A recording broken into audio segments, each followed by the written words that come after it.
हम देखने वाले हैं फिर से एक नए टॉपिक के बारे में। जैसे कि आप लोगों को पता होगा कि पिछली वीडियो में आप लोगों को प्रधानमंत्री मातृ वंदना योजना के बारे में आप लोगों को बताए थे किस प्रकार से हम लोग फॉर्म भरते हैं। लेकिन आज जो हम लोग का टॉपिक है वो है हम लोग का मुख्यमंत्री कन्या उत्थान योजना का अप्लाई हम लोग कैसे करते हैं। आप लोग किसी भी स्टेट से हैं तो आप लोग किस प्रकार से फॉर्म को अप्लाई करेंगे, इस वीडियो में आप लोग देखिएगा तो पूरा प्रोसेस बताया जाएगा, कैसे हम लोग अप्लाई करते हैं, कैसे हम लोग सर्च करते हैं वेबसाइट को, और सारा प्रोसेस दिखाया जाएगा कि कौन कौन इसमें अप्लाई कर सकते हैं, एलिजिबिलिटी क्या है अप्लाई करने का। तो चला वीडियो हम लोग देखने वाले हैं। प्लीज़ आप लोग वीडियो को पूरा देखिएगा। आप लोग किसी भी वेब पे आइएगा, यानी कि गूगल पे आइएगा, आप लोगों को वहाँ पर सर्च करना है आंगन। आंगन लिख के आपको जैसे सर्च कीजिएगा तो आपके पास इस प्रकार से नीचे में आपको हिंदी में लिखा हुआ इस प्रकार से इंटरफेस दिखेगा। जैसे कि आप लोग यहाँ पर देख सकते हैं, इस प्रकार से आपको यहाँ पर दिखेगा ऑप्शन। क्या करना है, आपको यहाँ पर ओपन पर क्लिक कर देना है। जैसे आप लिंक पे क्लिक करते हैं तो आपके पास इस प्रकार से बिहार आंगन का एक नया वेबसाइट ओपन होगा। इस प्रकार से आप लोग पहले भी अगर बिहार के बारे में आप लोग किए होंगे अप्लाई तो आप लोग इस लिंक के बारे में जानते होंगे। इस प्रकार से आपके पास लिंक खुलेगा। आपके पास थोड़ा सा जूम कीजिएगा तो आपके पास यहाँ पर रेड में जो लिखा हुआ है, देखिए यहाँ पर आप लोगों को ब्लू में लिखा हुआ है मुख्यमंत्री कन्या उत्थान योजना के समाज विभाग के बारे में। यहाँ पर आप लोगों को साफ साफ लिख दिया गया है। यहाँ पर ऑनलाइन भरे गए आवेदन के भरने की प्रस्तुता, यहाँ पर ID लॉगिन कैसे करेंगे, कैसे हम लोग अप्लाई करेंगे, सारा प्रोसेस दिया गया है। तो अगर आप पहली बार अप्लाई करना चाहते हैं तो आप लोग क्या कीजिएगा, इस लिंक आपको यहाँ पर दिया हुआ है, इस लिंक पर आपको क्लिक करनी होगी। अगर पहली बार आप लोग फॉर्म भरना चाहते हैं तो चलिए हम लोग फॉर्म भरने के लिए यहाँ पर क्लिक करेंगे। तो सबसे पहले ऊपर में आपको ऑनलाइन भरने का प्रपत्र भरने के लिए यहाँ पर क्लिक करें, आप लोग यहाँ पर क्लिक कीजिएगा। जैसे ही इस लिंक पर आप क्लिक करते हैं तो आपके पास इस प्रकार से एक नया पेज ओपन होगा। जैसे कि आप लोग देख रहे हैं ई कल्याण का एक नया वेबसाइट ओपन होगा। देखिए सबसे पहले एक नोटिफिकेशन दिया गया है यहाँ पर आप लोगों को। ये नोटिफिकेशन को आप लोगों को ध्यानपूर्वक पढ़नी होगी क्योंकि इस नोटिफिकेशन में बहुत सारी मूल बात कही गई है। तो चलिए हम लोग नोटिफिकेशन को पहले अच्छे से पढ़ते हैं। पहला नोटिफिकेशन आपको जो कहा गया है यहाँ पर आप लोग देख सकते हैं कि देखिए ये आप लोग को ध्यान रखनी होगी, ये इसको अप्लाई कौन कर सकता है, यहाँ पर आपको बता दिया गया है। देखिए सरकारी अस्पताल में जन्म लाभुकों यानी कि मुख्यमंत्री कन्या उत्थान योजना के अंतर्गत 0 से 1 वर्ष का एंट्री का उस अस्पताल में नहीं हुआ हो तो वो जांच उपरांत यहाँ पे, अन्यथा केवल वैसे लाभुक जिनका जन्म निजी अस्पताल पर घर में हुआ हो उन्हीं की एंट्री यहाँ पर की जा सकती है।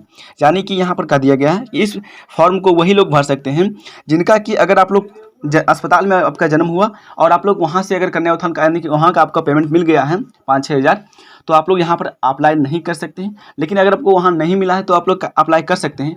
लेकिन अगर आप लोग एक भी यहाँ पर बात बता दी गई है कि अगर आप लोग घर में बच्चा का अगर घर में डिलीवरी हो चुका है तो आप लोग यहाँ पर अप्लाई कर सकते हैं। तो आप लोगों को पता हो जाना चाहिए कि यहाँ पर वही लोग अप्लाई करते हैं जिनका कि बच्चा हो चुका है। ठीक है, लड़का हो लड़की हो इसमें कोई मान्य नहीं रखता है। आपका बच्चा अगर हो चुका है तो 0 से 1 वर्ष और 0 से 2 वर्ष के लिए आप लोग अप्लाई कर सकते हैं इस फॉर्म में। चलिए ये हम लोग का पहला था। और दूसरा शर्त हम लोग को क्या कहा था यहाँ पर आप लोग पढ़ लेते हैं। चलिए यहाँ पर कि दूसरा शर्त आपको शर्त में कहा गया है कि आवेदन भरने के बाद यूजर ID और पासपोर्ट से लॉगिन करके अपने आवेदन का अंतिम सबमिट करें, यानी कि अपने अंतिम रूप दें। अगर आप लोग यहाँ से आवेदन कर लेते हैं तो फिर आप लोग लॉगिन करके जो आपको ID और पासपोर्ट दिया जाएगा उससे लॉगिन करके आप लोग उसका अंतिम रूप सबमिट करें। चलिए उसको भी आप लोगों को आगे वीडियो में बताएंगे जब आप लोग यहाँ से फॉर्म भरिएगा तो। उसके बाद अंतिम रूप दे देने के बाद यूजर ID और पासपोर्ट की लॉगिन करने के बाद में केवल वैसे आवेदन जिनको अंतिम रूप दे दिया गया है उन्हीं को मान्य दिया जाएगा। यानी कि जो कि यहाँ से अप्लाई कर चुके हैं और लॉगिन नहीं किए हैं तो उनका मान्य नहीं किया जाएगा। अगर आप लोग यहाँ अप्लाई कर लेते हैं सारा डिटेल्स भरने के बाद फिर आप लोगों को जो रेफरेंस ID और जो पासपोर्ट दिया जाएगा उसे आप लोग लॉगिन कर लीजिएगा। लॉगिन करने के बाद तो आप लोग वहाँ पर फाइनल सबमिट कीजिएगा, तभी आप लोगों का पेमेंट आएगा और आपका मान्यता प्राप्त होगा। ठीक है, तो चलिए हम लोग यहाँ पर सबसे पहले फॉर्म को देखते हैं आप कैसे भर सकते हैं। यहाँ पर देखिए ऊपर में बोला गया है कि मुख्यमंत्री कन्या उत्थान योजना 0 से 2 वर्ष की बच्ची की सूची के आवेदन प्रपत्र यहाँ पर भरें। यानी कि अगर 0 से 2 वर्ष का प्रपत्र है यहाँ से आप लोग भर सकते हैं। यहाँ पर देखिए आपका वर्ष सिलेक्ट रहेगा पहले से, यहाँ से देखिए वर्ष सिलेक्ट रहेगा पहले से। आपको सबसे पहले वित्तीय वर्ष सेलेक्ट करना होगा। उसके बाद आप लोग को योजना, किस योजना के लिए आप लोग अपना आवेदन करना चाहते हैं तो आप लोग यहाँ से योजना सेलेक्ट कीजिएगा। आप लोग यहाँ पर योजना पर क्लिक कीजिएगा। देखिए योजना पर क्लिक कीजिएगा, आपके पास यहाँ पर 2 योजना आएगा। एक मुख्यमंत्री कन्या उत्थान 0 से 1 वर्ष, यानी कि अगर बच्चा का आपका 0 से 1 ही वर्ष हुआ है तो आप लोग पहला में क्लिक कीजिएगा। अगर बच्चा का 2 वर्ष हो चुका है तो आप लोग 0 से 2 वर्ष में क्लिक कीजिएगा। तो जिस प्रकार से आपका बच्चा हो तो उस प्रकार से आपको क्लिक कर देनी है। ठीक है, तो चलिए इस प्रकार से जैसे आप लोग क्लिक कीजिएगा तो उस प्रकार से आपका फॉर्म यहाँ पर खुलेगा। तो यहाँ पर आप लोगों का फिर आएगा, यहाँ पर देखिए आपका डिस्ट्रिक्ट सेलेक्ट करने का आएगा। यहाँ पर सबसे पहले यहाँ पर देखिए लिखा गया है जिला। तो आप लोगों को यहाँ पर सेलेक्ट करके आप लोग जिला अपना सेलेक्ट कर सकते हैं। तो आप लोग यहाँ पर जैसे जिला सेलेक्ट कीजिएगा तो आपका परियोजना सेलेक्ट करने का ऑप्शन आएगा, आप लोग परियोजना सेलेक्ट कीजिएगा। फिर आप लोगों का क्षेत्र प्रकार यानी कि किस क्षेत्र से आप लोग आते हैं वो सेलेक्ट कीजिएगा। फिर आप लोग का पंचायत सेलेक्ट करने का आएगा, यहाँ पर पंचायत सेलेक्ट कीजिएगा। फिर आप लोग यहाँ पर गाँव, अपना गाँव को सेलेक्ट कीजिएगा। फिर आप लोग यहाँ पर वार्ड नंबर सेलेक्ट कीजिएगा। सभी डिटेल्स अपने आप यहाँ पर आते जाएगा जैसे आप लोग यहाँ पर सेलेक्ट कीजिए जाइएगा। ठीक है, तो आप लोग यहाँ पर व्यक्तिगत जानकारी ऊपर में आप लोग भरने के बाद आप लोगों का व्यक्तिगत जानकारी भरना बहुत अनिवार्य है। आप लोगों का यहाँ पर व्यक्तिगत जानकारी भरना होगा। इसमें देखिए एक बात कही गई है, यहाँ पर आपको नोटिफिकेशन पढ़ना होगा कि यहाँ पर जो बोला गया है, यहाँ नोटिफिकेशन पढ़ा आपको पढ़ना पड़ेगा कि अंग्रेजी टूल बॉक्स में नाम दर्ज करने के बाद टूल बॉक्स के बाहर क्लिक करके नाम का अनुसार स्वयं हिंदी में हो जाएगा। यानी कि अगर आप लोग अंग्रेजी में यहाँ पर नाम लिखिएगा, पहले आप लोग यहाँ पर अंग्रेजी में लिखिएगा, जैसे ही आप लोग स्पेस का बटन क्लिक कीजिएगा तो स्वयं वो आपका नाम यहाँ पर हिंदी में ट्रांसलेट कर लिया जाएगा। तो यहाँ पर देखिए सबसे पहले अगर यहाँ पर पूछा जा रहा है प्रश्न आपको, यहाँ पर देखिए यहाँ पर आप लोगों को कि क्या आप जुड़वा बच्चों के रिकॉर्ड दर्ज करना चाहते हैं। अगर आप लोग जुड़वा बच्चा का रिकॉर्ड दर्ज करना चाहते हैं तो आप लोग यहाँ पर टिक कीजिएगा, अगर नहीं करना चाहते हैं तो आप लोग टिक नहीं कीजिएगा, ठीक है, इस प्रकार से। उसके बाद आप लोगों का आधार नंबर माता का, देखिए यहाँ पर आप लोगों को आधार नंबर देना है, उनके माता का ही आधार नंबर डालना है कि नहीं, और का मोबाइल आधार नंबर यहाँ पर नहीं चलेगा। उसके बाद आप लोगों का माता का नाम, तो माता का जो आधार कार्ड के अनुसार नाम है वही नाम आपको यहाँ पर डालनी होगी। ये इसलिए आप लोगों को ज़रूरी है क्योंकि आप लोग यहाँ पर आधार नंबर डालिएगा और यहाँ पर माता का नाम, उसके बाद यहाँ पर माता का आंगनबाड़ी के यहाँ पर कोड डालिएगा और आप लोग यहाँ पर वेरीफाइड करना होगा। जब आप लोग आधार नंबर और माता का नाम सही से डाल लेते हैं तो वो दोनों मैच होना चाहिए, तो आप लोगों को वेरीफाई पर क्लिक कीजिएगा तो यहाँ पर ब्लू टिक लग जाएगा। इसका मतलब कि आपका वेरीफाइड सही है, यानी कि आधार आपका सही है। इस प्रकार से वेरीफाइड हो जाएगा।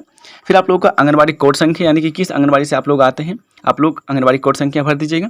फिर आप लोगों का शिशु का नाम यहाँ पर भरना है अंग्रेजी में, जैसे कि आप लोग बताएं, जैसे आप लोग अंग्रेजी में यहाँ पर शिशु का नाम भरिएगा। जैसे कि हम लोग यहाँ पर एक नाम भर लेते हैं किसी का, जैसे आप लोग यहाँ पर नाम भरिएगा, देखिए जैसे आप लोग नाम भरिएगा और स्पेस पर क्लिक कीजिएगा और यहाँ पर आप लोग स्पेस हमले मोबाइल में आप लोग भर रहे हैं। देखिए जैसे आप लोग यहाँ पर क्लिक कीजिएगा तो देखिए हम लोग मोबाइल से भर रहे हैं, तो यहाँ पर देखिए नाम हम लोग जब करना चाह रहे हैं, जैसे कि हम लोग यहाँ पर ट्रांसलेट कर रहे हैं, यहाँ पर जैसे आप लोग ट्रांसलेट कीजिएगा, यानी कि एक बार आप लोग इंटर दबाइएगा तो आपका नाम यहाँ पर आ जाएगा। अगर आप लोग लैपटॉप से भरते हैं तब, लेकिन मोबाइल से भरते हैं तो आपका नाम यहाँ पर नहीं आ सकता है हिंदी वाला, तो आपको हिंदी में भी लिख देना होगा, ठीक है, हिंदी अंग्रेजी दोनों आपको लिखना ही होगा। उसके बाद आप लोगों का यहाँ का पिता का नाम, उनका पिता का जो नाम बच्चा का है अंग्रेजी में आपको यहाँ भरनी होगी। उसके बाद उनके माता का नाम फिर आप लोगों को यहाँ पर अंग्रेजी में भर देनी है। यहाँ पर आप लोगों को पिता का नाम अंग्रेजी में, फिर आप लोगों का हिंदी में पिता का नाम, फिर आप लोगों का माता का बैंक अकाउंट यहाँ पर डालनी है। आप लोगों को याद रखनी है कि आप लोगों का माता का ही आधार नंबर डालना है और माता का ही यहाँ पर बैंक अकाउंट डालना है, और किन्हीं का भी नहीं चलेगा, ठीक है। यहाँ पर आप लोग डाल लीजिएगा और सही से वेरीफाइड कर लीजिएगा। फिर आप लोग यहाँ पर जन्म निबंधन, यानी कि जन्म जो आप लोग का जन्म प्रमाण पत्र बना हुआ है उसका निबंधन, उसका नंबर दिया होगा, वहाँ पर कुछ आपको नंबर दिया होगा, उस नंबर को यहाँ पर आपको डालना होगा।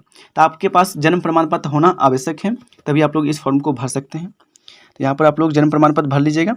उसके बाद आप लोग यहाँ पर प्रसव की तिथि, यानी कि किस तिथि को बच्चा का जन्म हुआ, इस प्रकार से आप लोग यहाँ डेट भरिएगा। उसके बाद श्रेणी, यानी कि किस जाति से आप लोग आते हैं, यहाँ पर भरिएगा। उसके बाद यहाँ पर एक प्रश्न पूछा जाता है कि माता की मृत्यु होने के स्थिति में, यानी कि माता की अगर मृत्यु हो जाती है तब आप लोग यहाँ पर टिक कीजिएगा, अगर नहीं हुई है तो आप लोग टिक नहीं करना है, ठीक है। उसके बाद आप लोग का मोबाइल नंबर यहाँ पर डाल लेनी है, मोबाइल नंबर डालना अनिवार्य है, तो किन्हीं का भी मोबाइल नंबर आपको डाल लेनी है लाभार्थी का।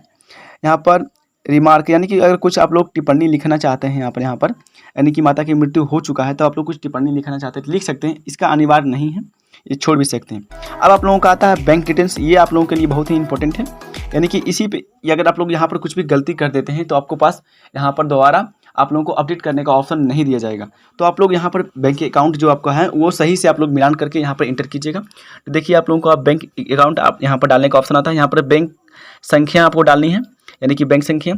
तो आपको यहाँ पर बैंक जो भी खाता नंबर है आपको डाल लेनी है। उसके बाद आपको IFSC कोड डालनी है और आप IFSC कोड को यहाँ पर सत्यापित करनी होगी। सत्यापित पर क्लिक कीजिएगा तो आपका IFSC कोड यहाँ पर सत्यापित हो जाएगा, ठीक है। तो इस प्रकार से आप लोग यहाँ पर कर लीजिएगा। उसके बाद आप लोगों का यहाँ पर बैंक, यानी कि किस बैंक आपका खाता है, यहाँ पर आप सिलेक्ट करने का ऑप्शन आएगा, आप लोग यहाँ से सिलेक्ट कर लीजिएगा। जैसे कि आप लोग यहाँ पर क्लिक कीजिएगा तो आपके पास यहाँ पर ऑप्शन, बहुत सारे बैंक का ऑप्शन आ जाएगा। यहाँ से आपका जिस भी बैंक में आपका खाता है आप लोग सिलेक्ट कर लीजिएगा। उसके बाद आप लोगों का आएगा माता पिता की मृत्यु होने की स्थिति में पिता का आधार नंबर एवं बैंक खाता विवरण उपलब्ध कराएं, यानी कि अगर माता का मृत्यु हो जाता है तभी आप लोग यहाँ पर पिता का यानी कि पिता का आधार नंबर और पिता का अकाउंट नंबर आप लोग भर सकते हैं। अगर मृत्यु हो गया है माता का तब, अगर नहीं हुआ तो आप लोग नहीं भर सकते हैं, ठीक है। उसके बाद आप लोगों का महत्वपूर्ण यहाँ पर दस्तावेजें अपलोड करनी होगी, जो कि आपको आप यहाँ पर देखना बहुत ही अनिवार्य है, इसको आपको समझना बहुत ही अनिवार्य है, तभी आप लोग यहाँ पर अच्छे से यहाँ पर फॉर्म को PDF को आप लोग अपलोड करना होगा। देखिए आपको जन्म प्रमाण पत्र का एक PDF, यानी कि आपको अच्छे से मोबाइल से फ़ोटो खींच लेनी है और उसको PDF बना लेनी है। अब PDF आपको 300 KB से कम ही होना चाहिए, यानी कि उसका आप लोग जांच कीजिएगा तो आपको 300 KB से कम होना चाहिए। आप लोग यूट्यूब पर भी सर्च कर सकते हैं कि अगर हम लोग कितने KB का PDF बनाना चाहते हैं तो कैसे बनाएं। आप लोगों को अगर PDF में प्रॉब्लम होता है तो आप लोग कमेंट कीजिएगा, तो आप लोग को हम PDF के बारे में वीडियो बना देंगे, कैसे हम लोग PDF अपने मन चाहे बना सकते हैं कस्टमाइज करके, ठीक है। तो आप लोग अपने जन्म प्रमाण पत्र का पहले PDF को अपलोड करना होगा। यहाँ पर आप लोग को जन्म प्रमाण पत्र का, बच्चा का जन्म प्रमाण पत्र का यहाँ पर PDF आप लोग अपलोड कर दीजिएगा। जैसे आप लोग यहाँ पर चूज़ पे क्लिक कीजिएगा, चूज़ ए फाइल, तो आपको जहाँ भी आपका फाइल है वहाँ सेलेक्ट करने का ऑप्शन आएगा। आप लोग फाइल को सेलेक्ट कीजिएगा और यहाँ पर भर लीजिएगा। फिर आप लोग को माता का बच्चे की तस्वीर, यानी कि माता और बच्चा का साथ में एक तस्वीर होना चाहिए, जो कि आप लोग बच्चा का अगर खिंचवाना चाहते हैं तो खिंचवा लें, अगर नहीं तो आप लोग उनका फ़ोटो एक कैसे भी एडिट करके बना सके आप लोग यहाँ पर डाल सकते हैं, ठीक है। फोटो आपका 200 KB से कम होना चाहिए, यानी कि 200 KB तक होना चाहिए। उसके बाद आप लोग यहाँ पर सारा डिटेल्स को भर लेने के बाद आप लोग सही से अगर आप लोग देख लीजिएगा कि सारा डिटेल्स आप लोगों का भरा चुका है, तो आप लोग यहाँ पर मूल रिकॉर्ड पर सेव कर सकते हैं। यहाँ पर जैसे आप लोग यहाँ पर सेव पे क्लिक कीजिएगा तो आप लोगों का जो विवरण है वो सक्सेसफुल सेव किया जाएगा। और जैसे ही सेव आपका किया जाएगा तो आपके मोबाइल पे और आपको एक यहाँ पर रेफरेंस ID दिया जाएगा। जैसे आप लोग को यहाँ ID दिया जाएगा, जैसे कि आप लोग यहाँ पर स्क्रीन पे देख पा रहे होंगे, यहाँ पर आपको इस प्रकार से एक ID दिया जाएगा नोटिफिकेशन के द्वारा। उस ID को आपको नोट कर लेनी है या आपको स्क्रीनशॉट करके रख लेनी है, और उसमें ही आपको एक पासवर्ड दिया जाएगा। उसी पासवर्ड को आपको क्या करना है, फिर आप लोगों को बैक आनी है। चलिए आप लोग हम लॉगिन करके दिखाएंगे। आप यहाँ पर आपको देखिए लॉगिन पेज का यहाँ पर ऊपर में ऑप्शन दिख रहा होगा, जैसे कि आप लोग यहाँ पर देख सकते हैं ऊपर में यहाँ पर आपको लॉगिन का एक ऑप्शन दिख रहा है, तो आपको यहाँ पर क्लिक करनी होगी, यहीं पर आप लोग को क्लिक करनी होगी, या आप लोग बैक में अगर जाइएगा होम पेज पे, वहाँ भी आप लोग को लॉगिन पेज का मिल जाएगा। यहाँ पर देखिए ऑनलाइन भरे गए प्रपत्र के लिए लॉगिन करें, यहाँ पर आप लोगों को लॉगिन करनी होगी। जो भी आप लोगों को रेफरेंस ID दिया गया होगा उसी से आप लोग यहाँ पर क्या कीजिए लॉगिन कीजिएगा। तो चलिए हम लोग एक बार आपको दिखा देते हैं कैसे आप लोग लॉगिन। तो देखिए लॉगिन करने के लिए सबसे पहले आपको जो भी ID दिया होगा, आपको इस प्रकार से ID दिया गया रेफरेंस ID कुछ 10-12 डिजिट का होगा आपका। उसके बाद आप लोगों को 4-5 का आपको पासवर्ड होगा, आपको पासवर्ड एंटर कर लेनी है। और आपको यहाँ पर कैप्चा दिया गया होगा इस प्रकार से, यहाँ पर कैप्चा, इस कैप्चा को आपको नीचे में यहाँ पर एंटर कर लेनी होगी। कैप्चा एंटर करने के बाद आप लोग यहाँ पर लॉगिन पर क्लिक कीजिए। अगर आप लोगों का पासवर्ड नहीं पता है तो आप लोग क्या कीजिए, अपना ID डालिए और यहाँ पर पासवर्ड फॉरगेट पर क्लिक करके पासवर्ड प्राप्त करने पर क्लिक करके आप लोग पासवर्ड दोबारा प्राप्त कर सकते हैं, ठीक है। मोबाइल जिस मोबाइल पर आपको दिए होंगे, आप जो भी मोबाइल नंबर भरे होंगे फॉर्म में, उसी मोबाइल पर OTP जाएगा, यानी कि पासवर्ड जाएगा, उसी से आप लोग पासवर्ड चेंज कर सकते हैं। आप लोग क्या कीजिएगा, लॉगिन पर क्लिक कीजिएगा। जैसे आप लोग लॉगिन पर क्लिक करते हैं तो आपका इस प्रकार से देखिए फॉर्म ओपन हो जाएगा। अगर आप लोग फॉर्म को अंतिम रूप दे दिए होंगे तो आपके पास इस प्रकार से नोटिफिकेशन आएगा कि आपने पहले ही इस रिकॉर्ड को अंतिम रूप दे दिया है, इसलिए आप इस रिकॉर्ड को अपडेट नहीं कर सकते। तो आप लोग ओके कीजिएगा। तो अगर आप लोग पहले अगर रिकॉर्ड को सबमिट कर चुके हैं तो आप लोग इस प्रकार से आपके पास ऑप्शन आएगा। अगर आप लोग रिपोर्ट सबमिट नहीं किए होंगे तो आपके पास यहाँ पर पूरा डिटेल्स खुल जाएगा। और आपको यहाँ पर एक ऑप्शन दिखेगा, देखिए यहाँ पर आपको जो जिसको जूम कीजिएगा तो देखिए आपके पास यहाँ पर एक ऑप्शन खुलेगा। यहाँ पर आपको देख सकते हैं, यहाँ पर 3 ऑप्शन आपको दिखेगा। पहला आपका होम, फिर आपका एडिट प्रोफाइल, और दूसरा आपका फिनिश रिकॉर्ड, और तीसरा आपका है कि एप्लीकेशन स्टेटस। तो आप अपना एप्लीकेशन स्टेटस भी यहीं से देख सकते हैं कि आपका स्टेटस किस लेवल तक अभी गया है। पहले आप लोगों का आंगनबाड़ी पास जाएगा, आपके जो भी आंगनबाड़ी केंद्र आप बगल में आपके आते हैं उस आंगनबाड़ी केंद्र के पास जाएगा, वो वेरीफाइड करेगी। तो फिर जाएगा आपके LS यानी कि लड़की सुपरवाइजर के पास, वो वेरीफाइड करेगी। तो CDPO लेवल के पास जाएगा, फिर वो वेरीफाइड करेगी, तो डाटा ऑपरेटर के पास जाएगा और आपका पेमेंट हो जाएगा। इस प्रकार से आपका पेमेंट का प्रोसेस होगा। और यहाँ पर आप लोग अगर फॉर्म को एडिट करना चाहते हैं, अगर कोई भी गलती हो चुका है तो आप लोग यहाँ पर एडिट पर क्लिक करके आप अपना फॉर्म को एडिट कर सकते हैं। यानी कि कुछ भी आपका बैंक डिटेल्स या कोई भी अगर आप लोगों का यहाँ पर अगर फाइनल रिकॉर्ड करने से पहले अगर फाइनल आप लोग सबमिट कर देते हैं तो फिर आप लोग कोई भी एडिट नहीं कर सकते हैं, ये आप लोगों को ध्यान रहे। तो अगर आप लोग जैसे स्टेटस पर क्लिक कीजिएगा कि एप्लीकेशन स्टेटस हम लोग का कहाँ तक गया है, तो यहाँ पर आप लोगों को दिखेगा कि आपका स्टेटस देखिए यहाँ पर किस लेवल तक पहुँचा है। यहाँ पर आपको स्टेटस पूरा दिख जाएगा, ठीक है। तो इस प्रकार से हम लोग का वीडियो था।